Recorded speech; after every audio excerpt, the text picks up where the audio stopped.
तो लगा कि नहीं ये सब गलत है। अच्छा। ढोंग है, ठगने का लूटने का काम किया जाता है, इसलिए मैं उसको लात मारकर मैं बाबा साहब को अंबेडकर विचारधारा को मैं अपनाया और मैं चल रहा हूँ। मेरी माँ शुरू से ही एक ही बात बोलती थी कि बेटा देखो, अपना अपना ज़िंदगी तो कुत्ता भी जी लेता है, असली ज़िंदगी वो होता है जो दूसरे के लिए जिए और दुनिया के लिए जिए। तो बोले कि अगर हमको जान अगर गंवाने के वजह से अगर हजारों का जान बचता है तो मेरा जान की परवाह मत करना, कि 100 में शोषित 90 हैं और शोषितों ने ललकारा है, धन धरती और राजपाट में 90 भाग हमारा है। तो हमको लगा कि इतना आबादी के रहने के बाद भी शोषित हम ही है, पीड़ित हम ही है, वंचित हम ही है, तो इसके लिए क्या करना चाहिए। तो फिर हमने ऊधम सिंह का इतिहास पढ़ा और चंद्रशेखर रावण को जब जरूरत पड़ेगा तब मैं उनके साथ खड़ा रहूंगा और जरूरत पड़ने पर शरीर के कतरा कतरा खून बहा दूंगा। और बात बिल्कुल, और बात रहा साथ में काम करने का, तो संगठन अलग बनाने के लिए हमको चंद्रशेखर भैया सिखाए हैं। जब भी फ़ोन करें, मेरा 24 घंटा नेट खुला रहता है, किसी का भी एनीबॉडी, हम नया नंबर भी रिसीव करते हैं और पटना जंक्शन आके इस नंबर पर फ़ोन करें, हम उसको रिसीव कर लेंगे। फिर से मैं अपना नंबर बता दे रहा हूँ। नमस्कार दोस्तों, मैं आपका भाई रिपोर्टर निरंजन कुमार और आप देख रहे हैं एक्टिव जनता न्यूज। आज आनंद दास के ऑफिस में है, इनका कार्यालय में है और हमारे साथ गोल्डन जी हैं। मैं इनसे मिलाऊंगी कि तमाम जो हमारे व्यूवर जो हमारे चैनल पे जो क्वेश्चन करते हैं गोल्डन दास के प्रति, उन सभी क्वेश्चन को मैं आज लेकर इनके समक्ष आया हूं और इनसे मैं क्वेश्चन करूंगा और ये जवाब देंगे कि कैसी कैसी क्या क्या क्वेश्चन है, मैं इनके समक्ष रखूंगा। सबसे पहले एक्टिव जनता न्यूज में स्वागत है। बहुत बहुत धन्यवाद आपका एक्टिव जनता न्यूज़ के निरंजन जी। जी, आपका व्यूवर का पहला क्वेश्चन यही है सर कि गोल्डन दास कहाँ के रहने वाले हैं? मेरा घर दास मोहल्ला, थाना नवीनगढ़, जिला औरंगाबाद, बिहार का मैं स्थायी निवासी हूँ। मेरा जन्मभूमि हुआ औरंगाबाद जिला। अच्छा। और मेरा कर्म भूमि हुआ बाकरचक और मेरा रहना होता है पटना में। पटना में रहते हैं? जी बिल्कुल। दूसरा क्वेश्चन यह है सर कि गोल्डन दास पहले क्या करता था? गोल्डन दास पहले मनवाद विचारधारा में रहता था, पाखंड में डूबा हुआ था। जब मैंने बाबा साहब को पढ़ा, मान्यवर कांशीराम साहब को पढ़ा, महात्मा बुद्ध को पढ़ा, तो लगा कि नहीं ये सब गलत है। अच्छा। ढोंग है, ठगने का लूटने का काम किया जाता है, इसलिए मैं उसको लात मारकर मैं बाबा साहब को अंबेडकर विचारधारा को मैं अपनाया और मैं चल रहा हूँ। मेरे पिताजी के नाम था स्वर्गीय नंदलाल दास, मेरे माँ के नाम था चिंता कुंवर। हम जब जन्म लिए थे तो हम 2 महीना के थे तो मेरा पिताजी डेथ कर गए थे। अच्छा। तो मेरी माँ बहुत कष्ट से, बहुत दुख से, गरीबी से मुझे पोस पाल के जवान की है। और जब मैं जवान हुआ, जब मेरी माँ को सूख के रोटी खाने के समय आया तो मेरी माँ चल बसी। देखिए कितनी भावुक करने वाली बात बोले गोल्डन जी। और यही नहीं, समाज के लिए इतने अग्रसर रहते हैं तैयार कि एक समय ऐसा था कि इनके माता जी का देहांत हो चुका था और इनके माता जी का सब घर में रखा हुआ था और ये दूसरे के लिए सड़क पर संघर्ष कर रहे थे। उस वक्त इनके पास फ़ोन आता है कि आपकी माँ की देहांत हो गई है, तो ये बोलते हैं कि क्या बोले थे उस समय सर? मेरी माँ शुरू से ही एक ही बात बोलती थी कि बेटा देखो, अपना अपना ज़िंदगी तो कुत्ता भी जी लेता है, असली ज़िंदगी वो होता है जो दूसरे के लिए जिए और दुनिया के लिए जिए। तो बोले कि अगर हमको जान अगर गंवाने के वजह से अगर हजारों का जान बचता है तो मेरा जान की परवाह मत करना। मेरी माँ जब सीरियस थी, मैं ब्लड भी दिया था, 10 दिन में 3 यूनिट में ब्लड दिया था माँ को। अच्छा। उसके बाद एक जगह से अचानक फ़ोन आया, रेप किसी का बहन का हो गया था, नाम नहीं बताऊंगा, नाम बताना उचित नहीं है। तो मम्मी वहीं थी, तो बोली क्या बात है, ऐसा बात है, बोले कि जाओ। और जैसे ही हम आए, रात में फ़ोन आया कि मेरी माँ डेथ कर गई। डेथ कर गई तो भाई को हम बोले कि ठीक है, माँ डेथ कर गई तो भाई अब हम जहाँ आए हम ये काम करके आएंगे, अगर लगता है कि माँ को, लाश को अगर रखना है तो रख सकते हैं, और चाहते हैं कि इसको अगर मिट्टी दे देना है तो वो भी दे सकते हैं। तो भाई लोग रखा था, फिर आंदोलन किए, आंदोलन करके न्याय छीन कर उस बहन को दिए। देने के बाद गए तो माँ का मैं दाह संस्कार जो भी किया, मैं भोज भात नहीं किया था। मैं श्रद्धांजलि सभा किया था, भंते को बुलाया था, मिशन गायक को बुलाया था, और खाना में पूड़ी बुनिया मिठाई में नहीं चलाया था। मैं बाल नहीं मुड़वाया था। हम घी, लिट्टी, चोखा और सलाद खिलाए थे और 1000 कंबल बांटे थे हम। और जो कंबल, जो खाना बच गया था, ठेला मंगवा कर ठेला पर खाना और कंबल को यदि लोड किया, और लोड करके जो गरीब समाज आते हैं, जो विकलांग होते हैं, जो विधवा होते हैं, उनको घर जाकर खाना और कंबल में पहुंचाने का काम किया था। उस समय तो बहुत याद आती होगी माँ के सर। हाँ बिल्कुल, माँ मेरी बहुत बड़ी क्रांतिकारी थी। आज याद आती है कि ना सर? हाँ बिल्कुल, हर समय मेरी माँ को याद आता है और अंतिम सांस तक आते रहेगा, इसलिए कि हम जो भी किए मेरी माँ हमारे साथ हमको हर काम में दी। वो गलत काम करते थे तो भी मेरी माँ विरोध नहीं करती थी, और सही काम करते थे तो भी मेरी माँ विरोध नहीं करती। मेरी माँ एक ही बात कहती थी कि बेटा देखो, कोई अगर बुराई करे तो दुख भी नहीं होना चाहिए, और कोई तारीफ़ करे तो ज़्यादा खुश भी नहीं होना चाहिए। नहीं तो आज मान लो कि तुमको सब तारीफ़ कर रहा है तो इतना खुश हो जाओ, और कल कोई बुराई करने लगेगा तो दुख हो जाओ। नहीं, किसी को न आने का खुशी होना चाहिए, न जाने का गम होना चाहिए। देखिए कि कितने ताकतवर गोल्डन दास हैं, कितने बड़ा आफत आने के बाद भी दूसरे की लड़ाई लड़ते थे और लड़ते रहे हैं। आज भी लड़ते हैं कि इनका कोई परिवार नहीं है, फिर भी दूसरे की लड़ाई लड़ते हैं। और देखिए कि तीसरा क्वेश्चन कि समाज सेवक कैसे बन गए सर?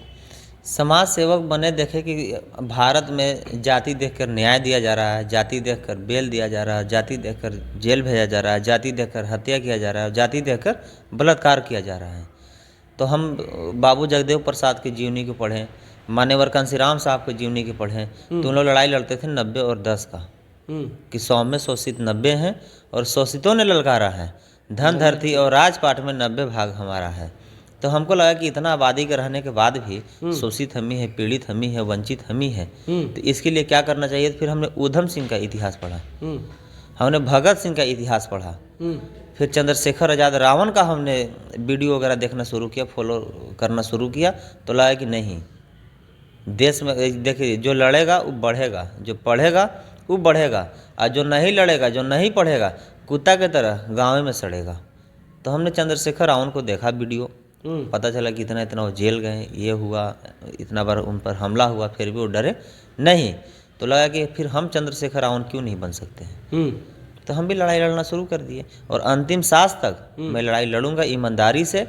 और जिस दिन हमें कमी अगर दिखा या अगर हमसे कोई गलती हुआ तो पहला गोली गोल्डन दास खुद से मार लेगा। इतना बड़ा एक्शन। जी बिल्कुल, ये वीडियो को सबूत के रूप में कोई रख ले, और जिस दिन मेरा एक भी गलती कोई दिखा देगा, ज़्यादा खास करके हमारे समाज के प्रति कि हम कुछ गलत किए हैं, तो पहला गोली गोल्डन दास खुद का खोपड़ी में अगर नहीं मार लिया तो हमारी आपका जिंदगी संगठन का क्या नाम है? मैं एक नया संगठन बनाया हूँ। मेरा संगठन का नाम है बहुजन आर्मी। कहीं ना कहीं अभी आप चंद्रशेखर आज़ाद की बात की है, तो उनके अंदर क्यों ना काम किए?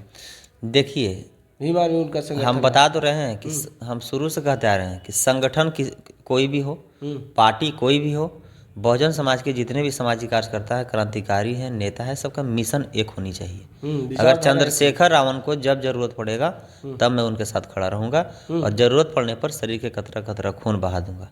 और बात बिल्कुल, और बात रहा साथ में काम करने का, तो संगठन अलग बनाने के लिए हमको चंद्रशेखर भैया सिखाए हैं।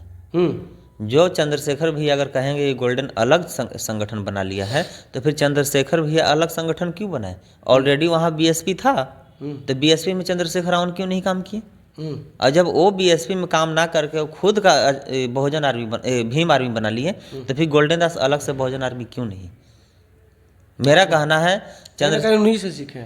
हाँ, उन्हीं से सीखे, इसलिए कि चंद्रशेखर भैया खुद बोले हैं कि दूसरा घर में जाओगे तो एक किराएदार बन के रहोगे, मेहमान बन के रहोगे। चंद्रशेखर आज़ाद को दूसरा समझते हैं कहीं? अभी भैया बोल रहे हैं, सुनिए तो सही पूरा। चंद्रशेखर भैया बोलते हैं कि दूसरे घर में जाओगे तो मेहमान बन के रहोगे, और अपना घर में रहोगे तो मालिक बन के रहोगे। तो जो भीम आर्मी में हम जाएंगे, तो भीम आर्मी में हम जाएंगे तो सीमित रह जाएंगे। कैसे? प्रदेश अध्यक्ष न बनाएंगे? अच्छा। तो बिहार, हमको पूरा भारत में काम करना है, इसलिए कि शोषण, जुल्म, अत्याचार, बलात्कार, हत्या सिर्फ बिहार में ही नहीं पूरे भारत में हो रहा है। अच्छा। मैं बहुत जल्द राजस्थान में भी जा रहा हूँ आंदोलन करने।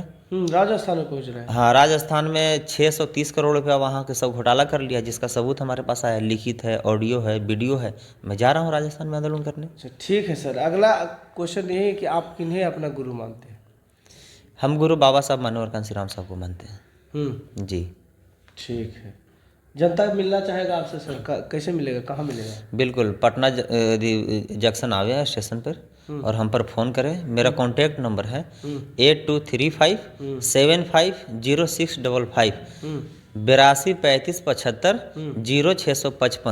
ये मेरा व्हाट्सअप नंबर है। ऑडियो कॉल और वीडियो कॉल सिर्फ लगेगा, जनरल कॉल नहीं लगेगा। और जब भी फ़ोन करें, मेरा 24 घंटा नेट खुला रहता है। किसी का भी एनीबॉडी हम नया नंबर भी रिसीव करते हैं और पटना जंक्शन आके इस नंबर पर फ़ोन करें, हम उसको रिसीव कर लेंगे। फिर से मैं अपना नंबर बता दे रहा हूँ, 82 35 75 0655 8235750655 ये मेरा व्हाट्सअप नंबर है। कहीं ना कहीं आपके मुंह से ही सुना गया है कि आपके ऊपर 58 केस है। इस केस का मामला क्या है? 58 नहीं, हम पर 62 केस है। 62 हो गया। और बिहार में कोई सा जिला नहीं कि जहाँ हम पर केस नहीं है। पटना ले लीजिए, नवादा, गया, जहानाबाद, अरवल, औरंगाबाद, नालंदा, कोई सा जिला बिहार में नहीं कि जो हम पर जहाँ केस नहीं है। लेकिन हम केस से डरने वाला नहीं है, हम जेल से डरने वाला नहीं है। हम ऐसे भी ऑलरेडी 19 बार जेल जा चुके हैं। पुलिस के हजारों लाठी हम खा चुके हैं। तो ना हमको लाठी से चोट लगता है और ना हमको जेल से डर लगता है। और जितना केस ये भ्रष्ट प्रशासन और भ्रष्ट सरकार करेगी, उससे ज़्यादा कहीं वो झेलेगा। अब समाज में क्या क्या चीज़ का सामना करना पड़ता है अभी वर्तमान में, और पहले भी क्या सामना किए? देखिए, सामाजिक काम करना, बाबा साहब बोले हैं कि सामाजिक काम करना और रोज फांसी पर चढ़ना बात बराबर है। तलवार के नोक पर चलना। जी बिल्कुल बिल्कुल। लेकिन जो सामाजिक कार्य करके जो तलवार के नोक पर चलने में मज़ा है, वो इस तरह कायर की तरह और हिजड़ा की तरह चलने में मज़ा नहीं है। सामाजिक कार्य करने में आत्म जो बल जो है वो मिलता है, बहुत सुकून का नींद आता है और बहुत मज़ा आता है लड़ाई लड़ने में। इसलिए कि जिसका कोई नहीं होता है उसका बाबा साहब हैं। तो जब बाबा साहब थे और बाबा साहब नहीं है, तो बाबा साहब के वंशज हम लोग हैं, हम लोग समाज के साथ हैं। अच्छा। और अंतिम सांस तक रहेंगे। अपने समाज को क्या कहना चाहते हैं, कैसे लड़ेंगे?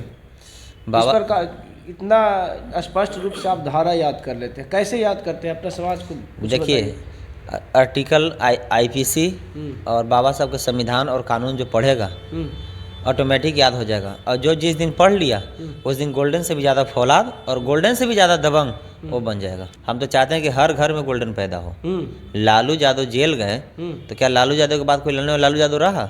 नहीं रहा। अच्छा। हमको शुरू से ही न हीरो बनने का शौक है, न सुपर बनने का शौक है। हम शुरू से ही कहते आ रहे हैं कि गोल्डन से भी अगर कोई हीरो, कोई सुपर है तो आगे से आए, हम उसके साथ रहने को तैयार है। लेकिन वो मेरा समाज का होना चाहिए। अच्छा। और समाज कौन? सिर्फ चमार नहीं, और बहुजन समाज के लोग होना चाहिए। SC समाज के होना चाहिए, ST समाज के होना चाहिए, OBC समाज के होना चाहिए, मुस्लिम समाज के होना चाहिए। मतलब 90% में कोई भी अगर फौलाद और दबंग दिलेर है तो आगे समाज की लड़ाई लड़े। हम उसके साथ कदम में कदम मिला के चलने को तैयार। कहीं ना कहीं 85-90 की लड़ाई आप लड़ते हैं। हम लाइन पार दिए हैं। इसके लिए चाहे अंजाम जो हो। आप पर टैग लगता है सर जातिवाद का? कौन सा जातिवाद का? हम तो सब जात की लड़ाई लड़ते हैं। हमेशा आप बात करते हैं चमार चमार। जादव की बेटी के बक्सर में रेप करके छोड़ दिया गया, उसको जाके शादी करा के हमने घर में रखवाया। नालंदा में, निशनपुरा में चौधरी जाति की लड़की के रेप हुआ, उसको जाके हमने न्याय दिलाया। अभी वहाँ बॉडीगार्ड थी ऑलरेडी वहाँ खड़ा है उसके दरवाजे पे। निशनपुरा में जहानाबाद में एक पासवान महिला के ब्लड की जरूरत था, जाके हमने 2 यूनिट ब्लड दिया। तो कहाँ जातिवाद की हम बात कर रहे हैं, बताइए ना। नबीनगर थाना में मुस्लिम जाति को, राजपूत को दौड़ा दौड़ा कर खुलेआम पीटा, उसको जाकर हमने लड़ाई लड़के न्याय दिलाया, जेल भेजा। लास्ट में उसको गोड़ पड़वाया, कान पकड़वा के माफ़ी मंगवाया, बॉन्ड बनवाया, तब जाकर उसको जेल से छुड़वाया। चलिए, तो तमाम बात हुई, तमाम प्रतिक्रिया दिए कि जो हमारे व्यूवर, हमारे जो चाहने वाले, गोल्डन जी के चाहने वाले लोग हैं, उनका तमाम क्वेश्चन था, यही क्वेश्चन था, उनका जवाब भी मिल गया।